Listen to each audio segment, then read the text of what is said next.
আসসালামু আলাইকুম, কেমন আছেন সবাই?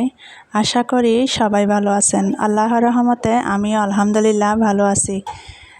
আবারও আপনাদের মাঝে শেয়ার করব নতুন একটি রেসিপি। তো সবাই প্রথম থেকে শেষ পর্যন্ত দেখার অনুরোধ রইল। কেউ ভিডিওটি স্কিপ করবে না। কুকিং লাইফস্টাইল চ্যানেলে সবাইকে স্বাগত জানাই। তো বন্ধুরা, দেখতে পাচ্ছেন এখানে একদম কচি কচি দেখে একদম তাজা তাজা গাছ থেকে নিজের হাতে তুলে এনে এই কচু শাকের সারা রেসিপি আপনাদের মাঝে শেয়ার করব। তো কে কে পছন্দ করো বন্ধুরা, কমেন্ট বক্সে জানিয়ে দিবেন। কার কার কাছে এরকম কচু শাকের রেসিপি ভালো লাগে অবশ্যই কমেন্ট করে জানিয়ে দিবেন। তো ভিডিওটি এ পর্যায়ে দেখতে দেখতে চলে আসছেন, লাইক দিতে ভুলে গেছেন, একটা লাইক করে দিবেন। তো বন্ধুরা, আমি কচু শাকগুলোকে প্রথমে কিউব কিউব করে ছোট ছোট করে কেটে নিব, যাতে একটু তাড়াতাড়ি সিদ্ধ হয়ে যায়। এখন আমি ভালো করে পানি দিয়ে কষলিয়ে নিব। যেহেতু এখন বর্ষার সিজন, একটু ভালো থাকতে পারে, সেজন্য আমি ভালোভাবে এটাকে 2-3 বার করে ধুয়ে নিব।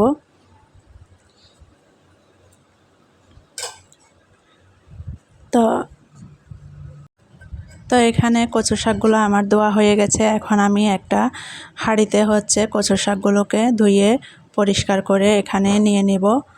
এখন আমি যেহেতু এগুলা বর্ষার কচু শাক একটু সিদ্ধ হয় না, সেজন্য আমি এগুলাকে একটু অল্প পানি দিয়ে এগুলাকে সেদ্ধ করে নেব লবণ দিয়ে। তো এক এক জায়গার কচু শাক এক এক রকম, কোনো জায়গার কচু শাক সেদ্ধ হয়, আবার কোনো জায়গার কচু শাক সেদ্ধ করা লাগে না। আমরা কিন্তু আমাদের দেশের বাড়িতে পাহাড়ি অঞ্চলে একেবারে সব ধরনের মশলাপাতি দিয়ে কচু শাকটা সেদ্ধ করে নিই, কিন্তু কক্সবাজারের কচু শাকগুলো সেদ্ধ হতে চায় না। সেজন্য আমি আগে থেকে প্রথমে পানি দিয়ে এগুলাকে সিদ্ধ করে নিই। তারপরে এগুলাকে যত ধরনের মশলা আছে সব ধরনের মশলা দিয়ে আমি এটাকে রান্না করে নেব। কচু শাক শুধু খেতে সুস্বাদু নয়, এর মধ্যে রয়েছে বেশি প্রয়োজনীয় পুষ্টিগুণ উপাদান। কচু শাকে ভিটামিন, খনিজ উপাদান, খাদ্য আঁশ থাকে। বিশেষ করে এতে ভিটামিন এ, বি, সি, কিছু ভিটামিন বি এবং পটাশিয়ামের মতো খনিজ পাওয়া যায়। খাদ্য আঁশ থাকার কারণে এটি আমাদের প্রতিদিনের খাবারে ভালো। এটি একটি সবজি হিসেবে যোগ করা যায়।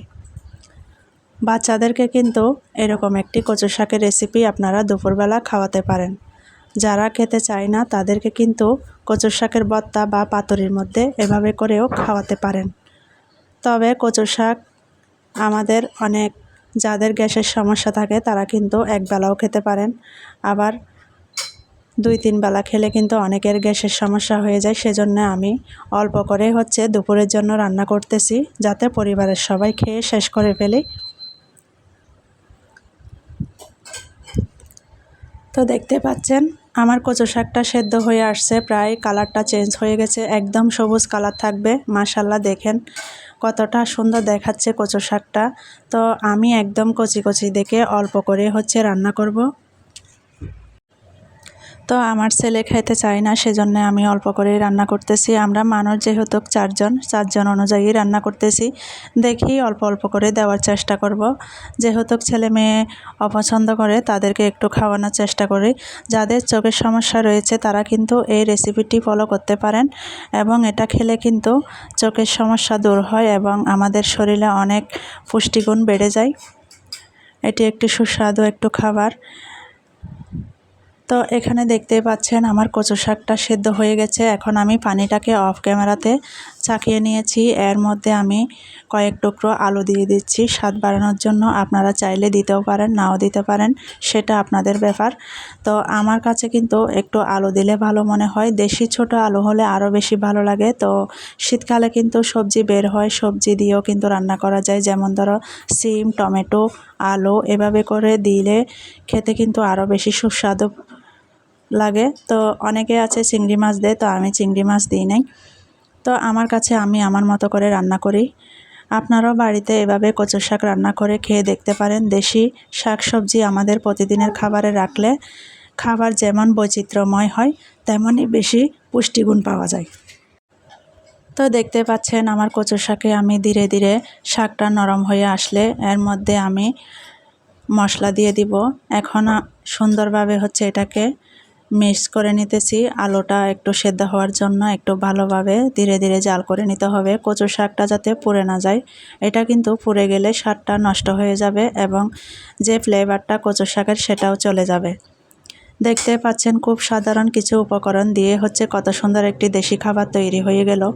গরম ভাতের সঙ্গে এই কচু শাক রেসিপি কথাই নেই।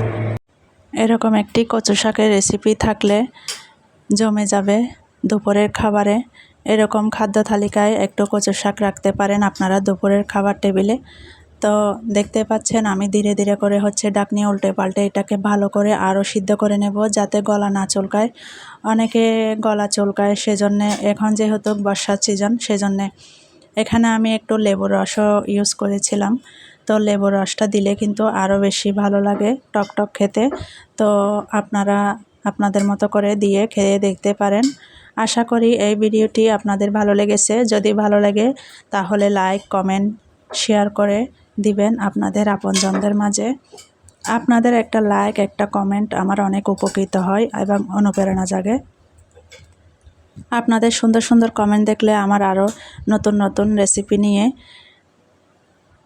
বানাতে আরও বেশি ভালো লাগে। তো বন্ধুরা, আমাকে সুন্দর একটা মন্তব্য রাখবেন, গঠনমূলক কমেন্ট করবেন, একটা লাইক দিবেন। প্লিজ কেউ লাইক না দিয়ে ভিডিওটি দেখবেন না, প্রথম থেকে হচ্ছে একটা লাইক দিয়ে ভিডিওটি দেখবেন। তো আমি যার ভিডিও দেখি না কেন লাইক দিয়ে ভিডিওটা দেখি। তো যারা ভুলে যান একটা লাইক করে দিবেন প্লিজ। আপনাদের কাছে অনুরোধ, একটা সুন্দর গঠনমূলক কমেন্ট করবেন, সুন্দর মতামত রাখবেন। আপনাদের একটা সুন্দর কমেন্টে আমার আরও উৎসাহিত জাগে সুন্দর সুন্দর ভিডিও বানাতে। ভয়েসের মধ্যে কথার মধ্যে ভুল ত্রুটি হতে পারে, এগুলো একটু ক্ষমা সুন্দর দৃষ্টিতে দেখবেন।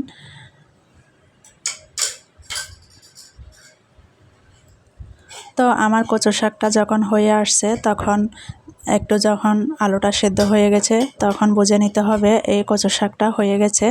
এখন এখানে আমি পেঁয়াজ রসুন দিয়ে হচ্ছে এটাকে আমি তেলে দিয়ে নিব। তো আপনারা চাইলেও পেঁয়াজও দিতে পারেন, নাও দিতে পারেন। তো আমি একটু বেশি রসুনটা বাড়াই দিছি। রসুনটা একটু বেশি করে দিলে ফ্লেভারটা খেতে কচু শাকে দিলে কিন্তু বেশি ভালো লাগে রসুনেরটা। তো সেজন্য আমি এখানে 2টা শুকনো মরিচ একদম টুকরো টুকরো করে দিয়ে দিয়েছি। এর মধ্যে আমি দিয়ে দিলাম অল্প পরিমাণে কালো জিরা। তো সবগুলো যখন একসাথে হয়ে গেছে, এখন বাদামি কালার হয়ে আসছে, এখন আমি কচু শাকের উপরে দিয়ে দিলাম। তো এখন আমি দিয়ে আর একটু নেড়ে ছেড়ে দিয়ে জাল করে নিব। মাশাল্লাহ কত গ্রান বের হয়েছে। তো আমার তো ভীষণ খেতে ভালো লেগেছিল দুপুরবেলা গরম ভাতের সাথে লেবু দিয়ে। তো এখন আমি ধনিয়া পাতা দিয়ে এটাকে আর একটু সৌন্দর্য বাড়ানোর জন্য, ফ্লেভার বাড়ানোর জন্য, টেস্টের জন্য আমি একটু ধনিয়া পাতা দিয়ে দিলাম। আপনাদের কাছে থাকলে দিতেও পারেন, নাও দিতে পারেন, কোনো সমস্যা নেই। তো আমি একটু ধনিয়া পাতা দিয়ে আরও টেস্টি বাড়িয়ে দিলাম। তো জিরে থাকলে কিন্তু আপনারা চাইলে জিরা ফোড়নও দিতে পারেন এর মধ্যে। তো খেতে কিন্তু দুর্দান্ত হয়, টেস্টি লাগে। তো এখন দেখতে পাচ্ছেন একদম শুকনা শুকনা হয়ে গেছে আমার কচু শাকের রেসিপিটা। তো সেরা স্বাদের কচু শাকের রেসিপি আপনাদের কেমন লেগেছে, কে কোথা থেকে আজকের ভিডিওটি দেখতেছেন অবশ্যই কমেন্ট বক্সে জানিয়ে দিবেন।